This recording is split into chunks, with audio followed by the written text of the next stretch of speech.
What's going on, guys? Super Savage 789 here, bringing you guys a video stating what Luffy became a Marine Part 2. In the last part, we covered the start of the timeline with Luffy being a Marine. It led to the defeat of Morgan by Luffy, where shortly after, he and Kobe set off on an adventure, running into the Kuro pirates. After a small discussion with Django, Luffy and Kobe set off to stop Kuro, as Django met Helmeppo and Morgan joined Buggy's crew. Arriving at Syrup Village, Luffy and Kobe immediately charge towards the castle of the princess. With Luffy moving so fast, he leaves Kobe behind, splitting off from the pink-haired boy. He also doesn't have a clue where he's going, unlike Kobe. As he moves, he crashes into a tree on the other side of the village, where a man questions if he's still alive. Luffy stands up and sees the long-nosed man, who is still in awe at Luffy's survival. Standing up, Luffy grabs Usopp and shakes him hard, asking again which way the princess's place is. She's in danger. This shocks Usopp as he tells Luffy to follow him, and the duo rush off to save her. Meanwhile, Kobe actually arrives at the princess's location, his heart racing as he does so. He knows he can't storm the palace, as Kuro will kill him the moment he knows something is out of line. He sneaks onto the premises and pokes his head through the window, managing to get the attention of Kaya. He whispers to her that they need to leave together right now. There is a dangerous man who wants to kill her. Knowing that Kobe is a Marine, she trusts him and begins to leave. They both notice, however, Calidor stood there, asking where Miss Kaya thinks she's going. Seeing the man who is clearly Kuro, Kobe begins to tremble in fear. At seeing the fear of Kobe, Kuro bends down and looks him in the eyes. He mentions how he'll escort Kobe off the premises, since he doesn't have authority to be on the premises. Channeling all the strength he can muster, Kobe clenches his fist and punches Kuro clean in the face, knocking him to the ground, shocking Kaya. Kobe needs to tell her now they need to go now. Her butler isn't who he says he is. Naturally, Kaya doesn't run, in denial of this fact. Due to this, Kuro is able to slash Kobe's face, leaving blood gushing out of his forehead as he falls to the ground unconscious. Kuro mentions how unfortunate it is he has to perform in such a sloppy manner, but oh well. Just as Kuro approaches Kaya, the shout of Tobacco Star can be heard as a flaming orb almost hits Kuro. He dodges quickly, swiftly charging at Usopp, but a Gomu Gomu pistol punches him back down to the ground. Of course, Luffy appears on the scene. Luffy asks Kaya to take Kobe away and she nods, carrying him. Kuro attempts an attack on her, but Luffy makes sure to stop him. Luffy begins battling Kuro, and with ease he manages to beat him up. When Kuro goes for his stealth foot technique, Luffy can see the damage he's doing on the land, and so he uses the Conqueror Haki that he has, which paralyzes Kuro, allowing Luffy to go for one final blow that knocks him out. Luffy will then head to the hospital, where after a few hours, he can see Kobe again. Thankfully, the wound wasn't deep, however it will leave a scar, which just makes Kobe look even cooler. Now with Kuro in hand as well as Kobe recovered, the Marines head off, waving goodbye to Kaya. Also, Usopp becomes inspired to fulfill his own dreams of becoming a pirate, so he'd get the going merry and head out to have his own adventures.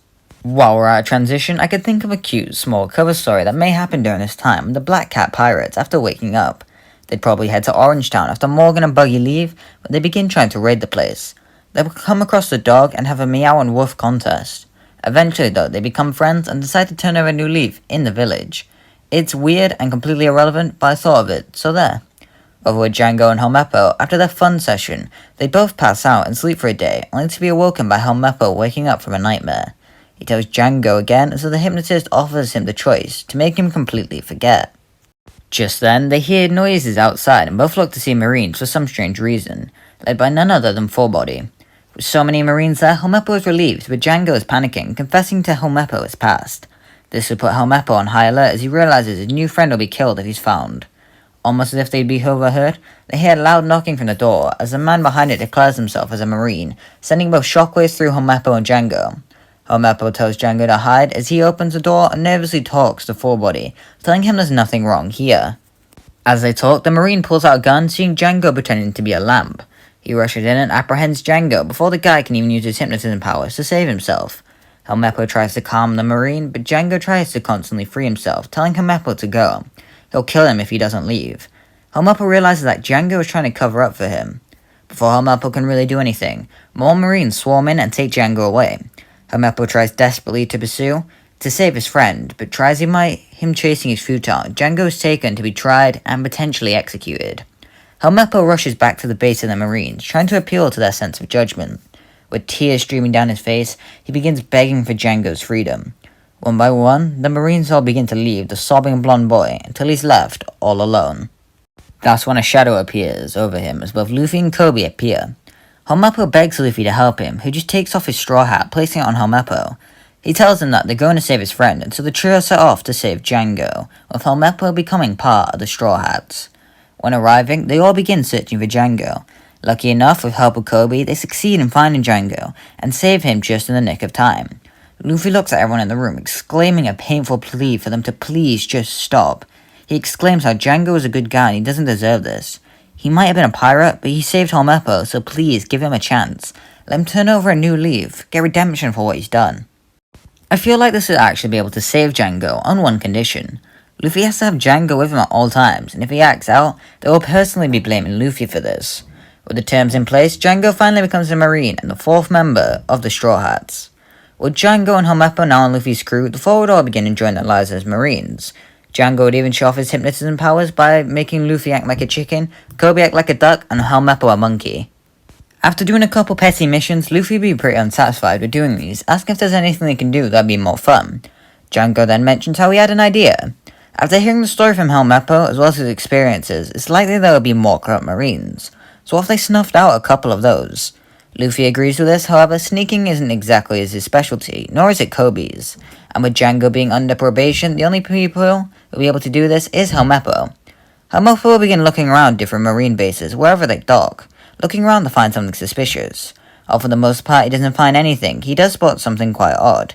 He sees Captain Izumi's room filled with money, definitely not the payload of a Marine captain. Helmeppo decides to further inspect, swallowing his fear of being caught. When looking around, he finds some logs of him frequently visiting Kokoyashi Village in Arlong Park.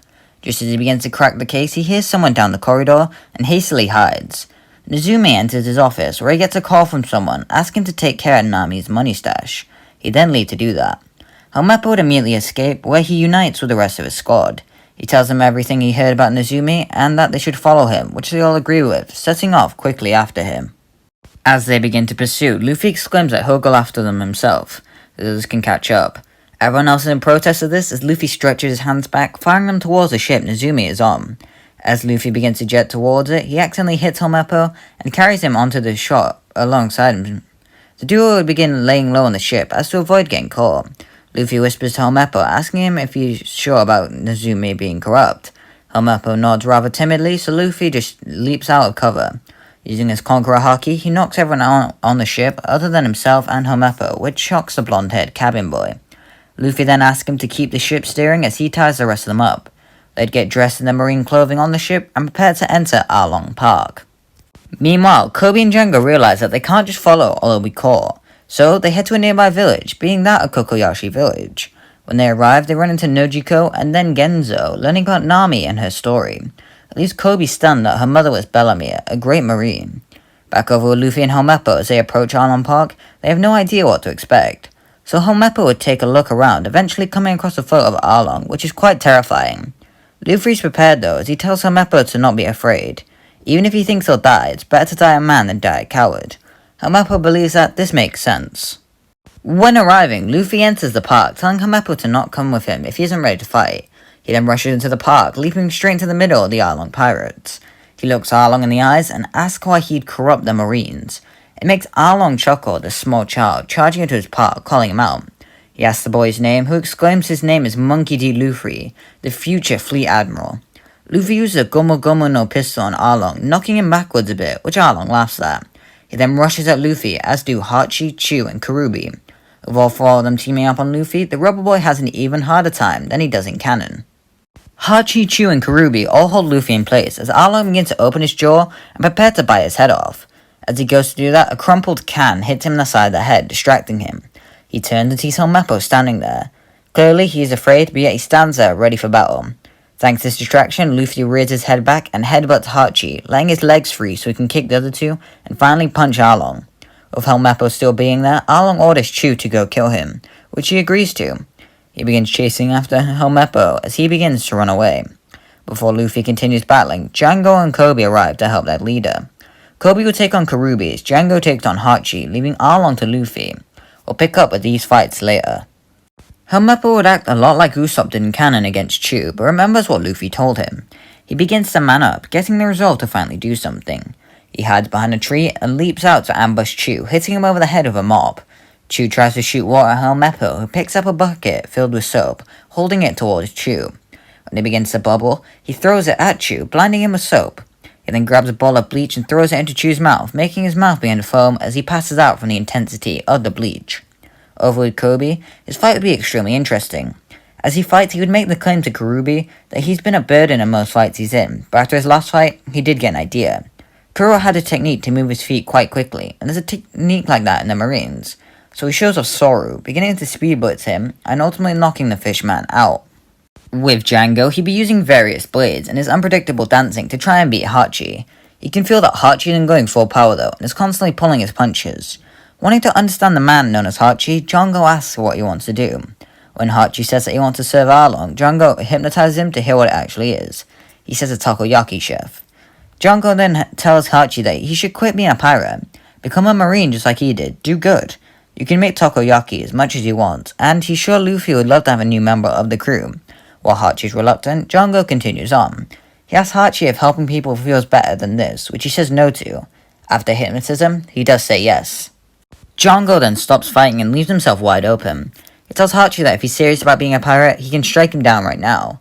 If he doesn't, then he will do everything in his power to help him become a marine and fulfill his dream. Hachi does nothing, asking Django to let him join, making Django smile. Luffy would end up beating Arlong quite similar to canon, where the townspeople all come over to cheer him. Nami would even thank Luffy, telling him that he saved her village. Noticing the Arlong pirate tattoo, Luffy tells her to change that for the better, and she nods, saying okay. Django comes over with Hachi, where they tell him the situation. He agrees to help him as well, asking Garb. He begins sweeping stuff under the rug for his grandson, so Hachi becomes a marine, so Hachi becomes the chef and the 5th member of the Straw Hat Marines. As we finish off, let's discuss everyone's ranks after Arlong Park, as they definitely go up after beating Arlong. Luffy ends up becoming a Master Chief Petty Officer, as he has some impressive feats under his belt for an East Blue Marine, taking down the likes of Kuro, Morgan, and Arlong. But he did get everyone's attention when saving Django, so they'd be eagerly watching him and be quite impressed. With Kobe, he'd rank up to Seaman First Class, as he has significantly grown. He would have gotten some credit for beating Morgan and Kuro, so that would have been useful. He also learned Soru without any formal training, which is quite impressive, and took down a fishman. Helmepper would become a seaman recruit, which for him is quite good.